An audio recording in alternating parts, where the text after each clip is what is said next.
புனித வாட்டிக்கன் நகரில் போப் பிரான்சிஸினுடைய இறுதிச் சடங்கு தற்போது நடைபெற்று வருகிறது.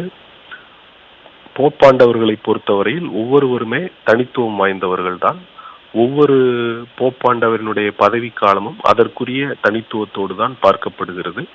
இருப்பினும் கூட போப் பிரான்சிஸை பொறுத்தவரையில் மற்ற போப்பாண்டவர்களில் இருந்து இவர் வேறுபட்டவராக, மிகுந்த தனித்துவம் கொண்டவராக பார்க்கப்படுவதற்கு பல்வேறு காரணங்கள் இருக்கின்றன.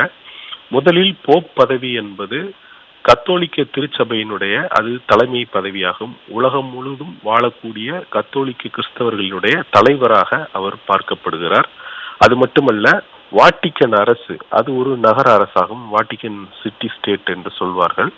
அந்த வாட்டிக்கன் அரசினுடைய தலைவராகவும் போப்பாண்டவரே இருக்கிறார். அப்படி அந்த பதவிக்கென்றே ஒரு பெரிய பெருமையும் தனித்துவமும் இருக்கிறது. அந்த பொறுப்புக்கு அவர் 16ஆம் பெனடிக்ட் 2013ஆம் ஆண்டு பிப்ரவரி 28ஆம் போப் பதவியிலிருந்து விலகியதை தொடர்ந்து போப் பிரான்சிஸ் மார்ச் 13ஆம் போப்பாண்டவராக தேர்வு செய்யப்பட்டார். அவருடைய இயற்பெயர் என்பது பிரான்சிஸ் அல்ல, அது அசிசி பிரான்சிஸ் என்று சொல்லக்கூடிய புனிதரனுடைய பெருமைப்படுத்தக்கூடிய வகையில் அவர் போப்பாக பதவியேற்றதன் பிறகு அவருக்கு வழங்கப்பட்ட பெயர் என்பது உலகம் முழுவதும் வாழக்கூடிய கிறிஸ்தவர்களுக்கு தெரிந்ததுதான்.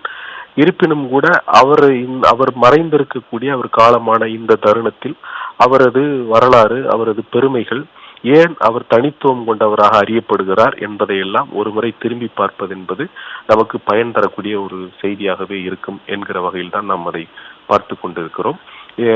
போப் பிரான்சிஸை பொறுத்தவரையில் அவர் அர்ஜென்டினாவுடைய பியூனஸ் அயர்ஸ் நகரில் பிறந்தவர். அர்ஜென்டினா என்பது ஐரோப்பா கண்டத்தில் அமைந்திருக்கக்கூடிய நாடு அல்ல, அது ஒரு தென் அமெரிக்க நாடு, லத்தீன் அமெரிக்க நாடு என்று சொல்லப்படுகிறது. இப்படி அந்த அர்ஜென்டினா ஐரோப்பா கண்டத்தில் இல்லை, அது ஒரு தென் அமெரிக்க நாடு, லத்தீன் அமெரிக்க நாடு என்று நாம் சொல்வதற்கு காரணம், போப்பாண்டவர்களில் முதலாக அமெரிக்க கண்டத்திலிருந்து தேர்வு செய்யப்பட்ட போப் பிரான்சிஸ் தான். அது மட்டுமல்ல, ஒரு லத்தீன் அமெரிக்க நாட்டிலிருந்து போப்பாக தேர்வு செய்யப்பட்டவரும் அவர்தான். அதனால்தான் நாம் அர்ஜென்டினா என்கிற அந்த நாடு தென் அமெரிக்க நாடு என்பதை நாம் சுட்டிக்காட்ட வேண்டி இருக்கிறது. அது மட்டுமல்ல, பூமியினுடைய தென் அரைக்கோளத்தில், நம் இந்தியா போன்ற நாடுகள் பூமியினுடைய வட அரைக்கோளத்தில் அமைந்திருக்கின்றன.